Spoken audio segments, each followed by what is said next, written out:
Assalamualaikum warahmatullahi wabarakatuh. Perkenalkan, nama saya Rahman.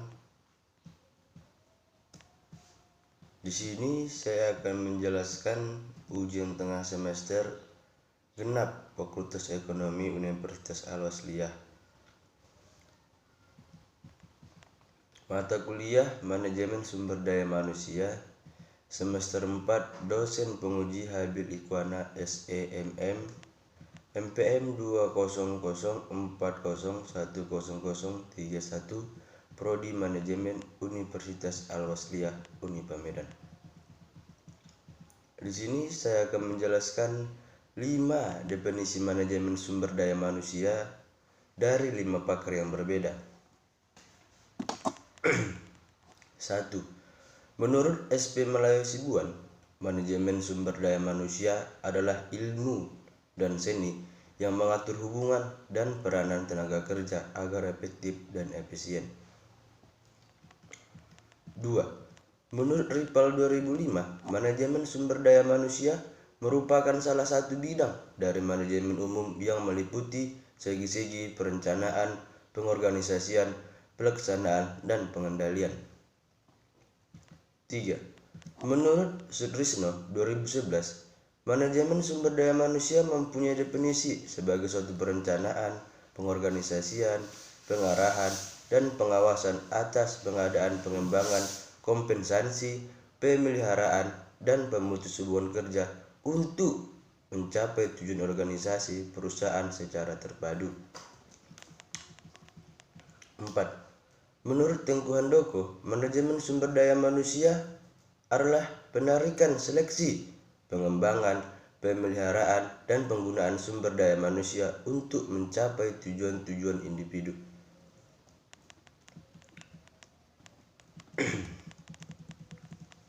5. Menurut Gary Deseler 2010, manajemen sumber daya manusia adalah sebagai kebijakan dan latihan untuk memenuhi kebutuhan karyawan atau aspek-aspek yang terdapat pada sumber daya manusia,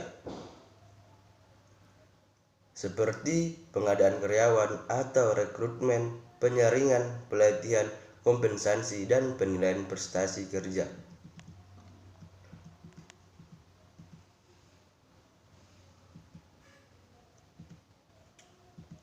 2. 10 istilah terkait manajemen sumber daya manusia. Istilah pengembangan sumber daya manusia memiliki pengertian sebagai kegiatan perusahaan atau pengorganisasian yang bertujuan untuk meningkatkan kemampuan dan keterampilan dan sumber daya manusia, di mana karyawan dalam sebuah perusahaan dibantu secara terencana untuk meningkatkan kemampuan sehingga bisa menyelesaikan berbagai macam tugas yang berhubungan dengan peran mereka. 2. Istilah pengertian motivasi. Motivasi merupakan dorongan yang memiliki individu yang dapat merangsang untuk dapat melakukan tindakan-tindakan atau suatu yang menjadi dasar atau alasan seseorang untuk berperilaku atau melakukan sesuatu. 3. Istilah disiplin pegawai, yaitu sikap kejiwaan seseorang atau kelompok yang senantiasa berkehendak untuk memahami segala peraturan yang ditentukan dalam peraturan perundang-undang yang apabila tidak ditaati atau dilanggar akan dijatuh hukuman disiplin. 4. Istilah merancang sistem karir, yaitu perencanaan karir karyawan suatu proses yang bertujuan agar karir tenaga kerja dapat dikembangkan sesuai bakat dan kemampuan sehingga bisa berfungsi dengan baik dan optimal bagi perusahaan. 5. Istilah pengertian kepuasan ialah ukuran dari tingkat kepuasan pekerja dengan jenis pekerja mereka, dengan berkaitan dengan sifat dari tugas pekerjaannya, hasil kerawan yang dicapai, bentuk pengawasan yang diperoleh, maupun rasa lega dan menyukai terhadap pekerjaan yang ditekuninya. 6. Istilah kompensasi merupakan apa yang diterima oleh karyawan sebagai pendapat yang berbentuk uang, barang, langsung ataupun tidak langsung yang diterima karyawan sebagai imbalan atau jasa yang diberikan kepada perusahaan. 7. Istilah pengertian produktivitas kerja. Secara umum, produktivitas adalah kemampuan seseorang, sistem atau perusahaan untuk menghasilkan sesuatu dengan memanfaatkan sumber daya manusia yang ada secara efektif dan efisien. 8. Istilah rekrutmen. Rekrutmen mengacu pada proses mencapai kandidat potensial dan mendorong pencari kerja untuk melamar. Sedangkan seleksi adalah suatu kegiatan yang melibatkan pemilihan kandidat terbaik di antara daftar pelamar sesuai dengan kebutuhan perusahaan. 9. Istilah prestasi kerja. Prestasi kerja merupakan sebuah hasil kerja yang dicapai seseorang karyawan dilihat dari karakteristik pribadinya secara prestasi terhadap perannya dalam bekerja ataupun bentuk berlaku penilai tersendiri dalam menjalankan dan meningkatkan program-program kerjanya. 10. Istilah pemimpin. Pemimpin adalah kemampuan seseorang pemimpin untuk mengendalikan bagaimana mempengaruhi orang lain, bawahan, atau pengikutnya agar mampu mencapai tujuan yang diinginkan sang pemimpin. 3. Bagaimana kriteria SDM berkualitas?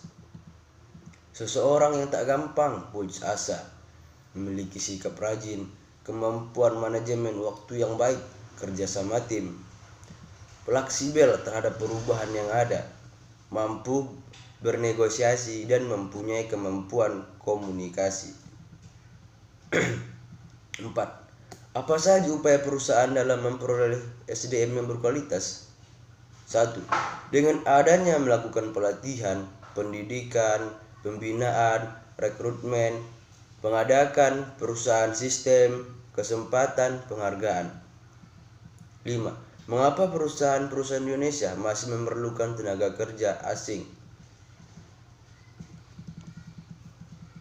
Adalah untuk memenuhi kebutuhan tenaga kerja terampil dan profesional di bidang tertentu yang belum dapat diisi oleh tenaga kerja di Indonesia, secara mempercepat proses pembangunan nasional dengan jalan mempercepat ahli, ilmu pengetahuan dan teknologi, iptek, dan meningkatkannya.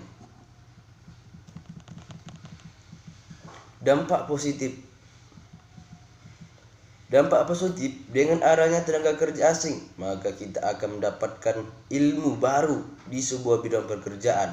Ilmu baru ini bisa kita dapatkan dari tenaga kerja asing yang mungkin bisa kita lakukan di negara asalnya. Dengan adanya ilmu baru ini, maka menambah inovasi Indonesia. Tidak hanya ilmu baru saja, namun juga teknologi baru yang digunakan baru di negara asalnya untuk ditetapkan di Indonesia. Nampak negatif ketika ada negara lain yang bekerja ke Indonesia. 1. Mempersulit kesempatan tenaga kerja lokal. 2. Menjadi ancaman bagi tenaga kerja lokal yang tidak memiliki keterampilan lebih. 3. Menimbulkan peluang pengangguran tenaga kerja lokal. 6. Apa yang dilakukan pemerintah untuk mewujudkan SDM yang berkualitas? Meningkatkan kualitas guru dan manajemen sekolah, dan memproses belajar mengajar peserta didik untuk menanggapi revolusi industri dan menyokong pembangunan digital. Ini dapat saya sampaikan. Assalamualaikum warahmatullahi wabarakatuh.